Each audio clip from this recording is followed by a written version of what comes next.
السلام علیکم ورحمۃ اللہ وبرکاتہ۔ الحمدللہ کفا وسلام علی عبادہ الذین اصطفیٰ، اما بعد۔ محترم ناظرین کرام، آسان درس قرآن کے اندر 17ویں پارے کا 5واں رکوع ہے، جس کے اندر سورہ انبیاء سورہ نمبر 21 میں آیت نمبر 51 سے آیت نمبر 75 تک 25 آیتیں ہیں۔ اعوذ باللہ من الشیطان الرجیم، بسم اللہ الرحمن الرحیم۔ وَلَقَدْ آتَيْنَا إِبْرَاهِيمَ رُشْدَهُ مِنْ قَبْلُ وَكُنَّا بِهِ عَالِمِينَ، اور ہم نے ابراہیم علیہ السلام کو اس سے پہلے اچھی سمجھ دی تھی اور ہم انہیں خوب اچھی طریقے سے جانتے ہیں۔ اذ قال لأبیہ وقومہ ما هذه التماثيل التي انتم لها عاکفون، یاد کرو جب ابراہیم علیہ السلام نے اپنے باپ اور اپنی قوم سے کہا تھا یہ مورتیاں کیا ہیں جن کی تم عبادت کرتے ہو، یعنی جن کے تم پجاری بنے بیٹھے ہو۔ قالوا وجدنا آباءنا لها عابدین، لوگوں نے جواب دیا ہم نے اپنے باپ دادوں کو ان کی عبادت کرتے ہوئے پایا ہے۔ قال لقد کنتم انتم وآباؤکم فی ضلال مبین، ابراہیم علیہ السلام نے کہا تم اور تمہارے باپ دادے کھلی ہوئی گمراہی میں تھے۔ قالوا وجئتنا بالحق ام انت من اللاعبین، لوگوں نے کہا کیا تم واقعی ہمارے پاس سچ لے کر آئے ہو یا مذاق میں یہ بات کہہ رہے ہو۔ قال بل ربکم رب السماوات والارض الذی فطرہن وانا علی ذلکم من الشاہدین، ابراہیم علیہ السلام نے کہا بلکہ تمہارا رب آسمانوں اور زمین کا رب ہے جس نے سب کچھ پیدا کیا ہے اور میں اس بات کی گواہی دیتا ہوں۔ وَتَاللَّهِ لَأَقِيدَنَّ أَصْنَامَكُمْ بَعْدَ أَن تَوَلُّوا مُدْبِرِينَ، اور اللہ کی قسم جب تم لوگ پیٹ پھیر کر چلے جاؤ گے تو میں تمہارے بتوں کے ساتھ ایک ایسا کام کروں گا جس سے اس کی حقیقت سامنے آ جائے گی۔ فَجَعَلَهُمْ جُذَاذًا إِلَّا كَبِيرًا لَهُمْ لَعَلَّهُمْ إِلَيْهِ يَرْجِعُونَ، تو ابراہیم علیہ السلام نے ان کے بڑے بت کو چھوڑ کر سارے بتوں کو ٹکڑے ٹکڑے کر دیا تاکہ وہ لوگ اس بت کے پاس واپس آ جائیں۔ قالوا من فعل هذا بآلهتنا إنه لمن الظالمين، وہ لوگ جب واپس آئے تو کہا جس نے ہمارے معبودوں کے ساتھ یہ حرکت کی ہے وہ بے شک بڑا ظالم ہے۔ قالوا سمعنا فتى يذكرهم يقال له ابراہیم، وہ کہنے لگے ہم نے ایک نوجوان کو ان بتوں کے بارے میں بات کرتے سنا تھا جس کا نام ابراہیم ہے۔ قالوا فاتوا به على اعين الناس لعلهم يشهدون، وہ کہنے لگے پھر اس ابراہیم کو لوگوں کے سامنے لاؤ تاکہ سب لوگ اسے دیکھ لیں کہ ہم اس کے ساتھ کیا کرتے ہیں۔ قالوا انت فعلت هذا بآلهتنا یا ابراہیم، جب ابراہیم علیہ السلام آ گئے تو ان لوگوں نے پوچھا اے ابراہیم کیا تم نے ہمارے معبودوں کے ساتھ یہ حرکت کی ہے، کیا تم نے توڑ پھوڑ کیا ہے؟ قالوا بل فعلہ کبیرہم ھذا فسألوہم ان کانوا ینطقون، ابراہیم علیہ السلام نے کہا بلکہ اس بڑے بت نے یہ کیا ہے، اس لیے ٹوٹے ہوئے بتوں سے ہی پوچھ لو اگر یہ بت بولتے ہوں۔ فرجعوا الی انفسہم فقالوا انکم انتم الظالمون، پھر انہوں نے اپنے دل میں سوچا اور آپس میں ایک دوسرے سے کہنے لگے بے شک تم لوگ ہی ظالم ہو۔ ثم نکسوا علی رؤوسہم لقد علمت ما ھؤلاء ینطقون، پھر لاجواب ہو کر شرم کے مارے اپنے سر جھکا لیے اور کہنے لگے اے ابراہیم یہ تو تمہیں معلوم ہی ہے کہ یہ بت بولتے نہیں ہیں۔ قال فتعبدون من دون اللہ ما لا ينفعکم شیئا ولا یضرکم، ابراہیم علیہ السلام نے کہا تو کیا تم اللہ کو چھوڑ کر ان کی عبادت کر رہے ہو جو تمہیں نہ کوئی فائدہ پہنچا سکتے ہیں اور نہ ہی کوئی نقصان۔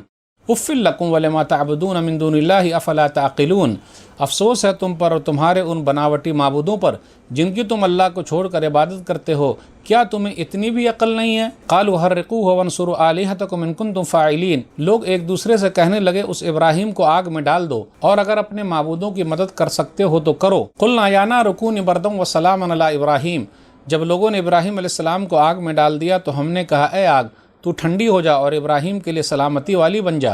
وَأَرَادُوا بِهِ كَيْدًا فَجَعَلْنَاهُمُ الْأَخْسَرِينَ، اور لوگوں نے ابراہیم علیہ السلام کے خلاف سازش کرنی چاہی تو ہم نے انہی لوگوں کو گھاٹے یعنی نقصان میں ڈال دیا۔ وَنَجَّيْنَاهُ وَلُوطًا إِلَى الْأَرْضِ الَّتِي بَارَكْنَا فِيهَا لِلْعَالَمِينَ، اور ہم نے ابراہیم علیہ السلام اور لوط علیہ السلام کو بچا کر اس زمین یعنی شام اور فلسطین کی طرف لے گئے جس میں جہان والوں کے لیے برکتیں ہی برکتیں رکھی ہیں۔ وَوَهَبْنَا لَهُ إِسْحَاقَ وَيَعْقُوبَ نَافِلَةً وَكُلًّا جَعَلْنَا صَالِحِينَ، اور ہم نے ابراہیم علیہ السلام کو بیٹا اسحاق علیہ السلام عطا کیا اور یعقوب علیہ السلام کی شکل میں الگ سے پوتا بھی دیا اور ان میں سے ہر ایک کو ہم نے نیک بنایا تھا۔ وَجَعَلْنَاهُمْ أَئِمَّةً يَهْدُونَ بِأَمْرِنَا وَأَوْحَيْنَا إِلَيْهِمْ فِعْلَ الْخَيْرَاتِ وَإِقَامَ الصَّلَاةِ وَإِيتَاءَ الزَّكَاةِ وَكَانُوا لَنَا عَابِدِينَ، اور ہم نے ان سب نیک لوگوں کو پیشوا یعنی امام بنایا جو ہمارے حکم سے لوگوں کو سیدھا راستہ دکھاتے تھے، اور ہم نے ان کے پاس وہی بھیجی تھی کہ وہ نیک کام کریں اور نماز کی پابندی کریں اور زکوٰۃ دیں، اور وہ سب ہماری ہی عبادت کرتے تھے۔ وَلُوطًا آتَيْنَاهُ حُكْمًا وَعِلْمًا وَنَجَّيْنَاهُ مِنَ الْقَرْيَةِ الَّتِي كَانَتْ تَعْمَلُ الْخَبَائِثَ إِنَّهُمْ كَانُوا قَوْمَ سَوْءٍ فَاسِقِينَ، اور ہم نے لوط علیہ السلام کو حکمت اور علم عطا کیا اور اس بستی یعنی صدوم سے بچا لیا جس کے رہنے والے گندے کام کرتے تھے، یعنی مرد سے خواہش پوری کرتے تھے، بے شک وہ لوگ بڑے ہی برے اور گناہگار تھے۔ وَأَدْخَلْنَاهُ فِي رَحْمَتِنَا إِنَّهُ مِنَ الصَّالِحِينَ، اور لوط علیہ الصلوۃ والسلام کو ہم نے اپنی رحمت میں داخل کر دیا تھا اور وہ بے شک نیک آدمی تھے۔ ناظرین کرام، آسان درس قرآن کے اندر آج 17ویں پارے کا 5واں رکوع ہے، جس کے اندر 25 آیتیں ہیں۔ سورہ انبیاء سورہ نمبر 21 میں آیت نمبر 51 سے آیت نمبر 75 تک، اور ابراہیم علیہ الصلوۃ والسلام کا واقعہ تفصیل سے بیان کیا گیا، کیونکہ یہ سورہ انبیاء نبیوں کے واقعات والی سورہ ہے، اور اس کے بعد لوط علیہ الصلوۃ والسلام کی بھی قوم کا تذکرہ ہے 1-2 آیتوں میں۔ تو اب آئیے دیکھتے ہوئے چلتے ہیں، آیت نمبر 52 پر غور کیجئے۔ ابراہیم علیہ الصلوۃ والسلام نبیوں کے باپ ہیں۔ ابراہیم علیہ الصلوۃ والسلام نے توحید کو اپنایا، جبکہ ان کے ابا آزر بت بناتے تھے، بت پوجتے تھے، بت بیچتے تھے۔ وہ مہنت کے گھر پیدا ہوئے تھے، لیکن وہ توحید والے بن گئے اور توحید والوں کے امام بن گئے۔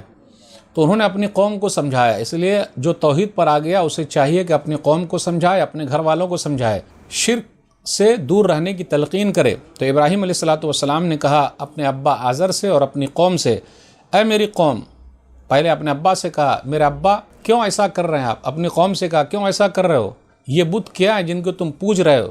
تو ان لوگوں نے کیا کہا، قالوا وجدنا آباءنا لها عابدین، ہم نے اپنے باپ دادا کو ایسے ہی پوجتے ہوئے پایا ہے، عبادت کرتے ہوئے پایا ہے، اس لیے ہم کر رہے ہیں۔ اور یہ جواب ہر زمانے میں یہی رہا کہ باپ دادا کرتے ہوئے آ رہے ہیں اس لیے ہم کر رہے ہیں۔ پھر اس کے بعد ابراہیم علیہ الصلوۃ والسلام کے زمانے کا واقعہ ابراہیم علیہ الصلوۃ والسلام کی جوانی کا ہے۔ ابراہیم علیہ الصلوۃ والسلام کی قوم کے ساتھ جو واقعات پیش آئے اس کا ذکر ہے۔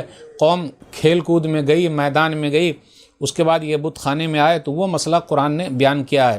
جب قوم آئی تو اس کے بعد کہا کہ ارے یہ سب تو ٹوٹے پڑے ہیں، تو کہا پوچھ لو اگر یہ بات کر سکتے ہیں۔ تو یہ بتانا مقصود تھا کہ توحید بتانا تھا کہ یہ تو بات نہیں کر سکتے، نہ فائدہ پہنچا سکتے ہیں نہ نقصان پہنچا سکتے ہیں، تو کیوں تم اس کو پوج رہے ہو؟ آیت نمبر 76 اور 67 پر غور کیجئے۔ قال فتعبدون من دون اللہ ما لا ينفعكم شيئا ولا يضركم اف لكم ولما تعبدون من دون اللہ افلا تعقلون۔ اللہ کے علاوہ جس کو تم پوج رہے ہو وہ فائدہ نہیں پہنچا سکتے نہ نقصان، افسوس ہے تم پر، اللہ کے علاوہ جس کو تم پوج رہے ہو، کیا تم سمجھ سے کام نہیں لیتے؟ تو اب لوگوں نے کیا کیا، سیدھا ان کو اٹھایا اور آگ میں ڈال دیا۔ قالوا حرقوا وانصروا آلهتكم ان كنتم فاعلین، آگ میں ڈال دیا۔ قلنا یا نار کونی بردا وسلاما علی ابراہیم، ہم نے کہا اے آگ تو ٹھنڈی ہو جا اور سلامتی والی ہو جا ابراہیم پر۔ اب یہاں غور کیجئے، صرف آگ اگر ٹھنڈی ہو جاتی تو ٹھنڈک سے نقصان پہنچ سکتا تھا، لیکن کہا نہیں، سلامتی والی ہو جائے، یعنی نقصان نہیں پہنچنا چاہیے۔ آج بھی ہو جو براہیم سا ایما پیدا، کسی شاعر نے کہا آج بھی ہو جو براہیم سا ایما پیدا، آگ کر سکتی ہے انداز گلستاں پیدا۔ تو لوگوں نے نبیوں کو نہیں چھوڑا ہے تو کیا ہمیں اور آپ کو چھوڑ دیں گے؟ اور ہمیشہ سے رہا ہے جو ناحق پر ہوتے ہیں وہی حق والے کو پریشان کرتے ہیں، اور آزمائش سب سے زیادہ نبیوں کی ہوئی ہے۔ ابراہیم علیہ الصلوۃ والسلام آگ میں ڈالے گئے ہیں، جسے اللہ رکھے اسے کون چکھے، اللہ نے ان کو بچا لیا اور آگ نے نہیں جلایا۔ اب آگے ہے آیت نمبر 74-75 بغور کیجئے۔ لوط علیہ الصلوۃ والسلام اور ان کی قوم کا تذکرہ ہے۔ لوط علیہ الصلوۃ والسلام کا جو علاقہ صدوم کا فلسطین کے قریب ہے، کانت تعمل الخبائث، ان کی قوم جو تھی وہ غلط کام کرتی تھی، مرد مرد سے خواہش پوری کرتے تھے، ہومو سیکشوالٹی کا جو مسئلہ ہے وہ تھا ان کے اندر۔ تو اللہ تعالیٰ نے پوری قوم کو برباد کر دیا ہے اور سیدھا اٹھوایا اور زمین میں مار دیا۔ آج ان کا علاقہ بحیرہ مردار، ڈیڈ سی کے نام سے مشہور ہے، وہاں دیکھ لیجئے پانی ہی پانی ہے، عبرت کا سامان ہے۔ تو جو بھی غلط کام کرے گا، مرد مرد سے خواہش پوری کرے گا، تو اللہ تعالیٰ اس کو سزا دے سکتا ہے۔ بڑے افسوس کے ساتھ کہنا پڑتا ہے کہیں کہیں پر یہ قانون بھی بنتا جا رہا ہے، کہیں کہیں پر بن گیا ہے۔ تو اگر فطرت سے کوئی بھی کھلواڑ کرے گا تو اس کا بڑا نقصان ہے۔ اس کی بیوی کا کیا ہوگا، بال بچے کا کیا ہوگا، پیدائش کیسے ہوگی؟ کچھ لوگ چھوٹے چھوٹے بچوں کو استعمال کر رہے ہیں، اسے ڈرنا چاہیے، اگر یہ غلط کام کریں گے تو کہیں لوط علیہ الصلوۃ والسلام کی قوم کی طرح عذاب نہ آ جائے۔ تو ناظرین کرام، آج کے درس میں بس اتنا ہی۔ اللہ سے دعا ہے کہ اللہ تعالی ہم لوگوں کو قرآن کریم کو پڑھنے، پڑھانے، سمجھنے، سمجھانے، قرآن کریم پر عمل کرنے اور قرآن کریم لوگوں تک پہنچانے کی توفیق دے، آمین۔ والسلام علیکم ورحمۃ اللہ وبرکاتہ۔